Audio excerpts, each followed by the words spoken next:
இயற்கை விவசாயம் செய்வதால் குறைந்த செலவில் அதிக லாபம் கிடைப்பதாக 20 ஆண்டுகளுக்கும் மேலாக இயற்கை விவசாயம் செய்து வரும் விவசாயி தெரிவித்துள்ளார்.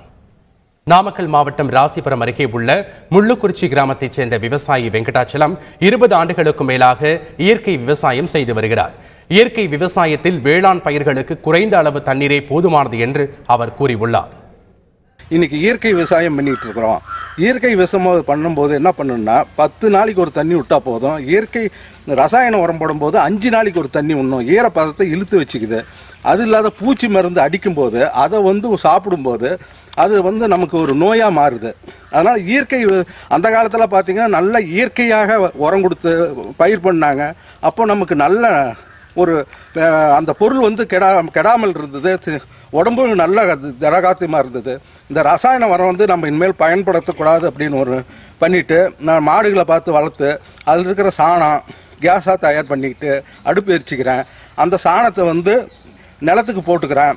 அது இல்லாத தலை நிறைய மரங்களை வச்சுருக்கிறேன். அதை போட்டு அப்படி விவசாயம் பண்ணிகிட்டு இருக்கிறேன். மண்ணு கெடல.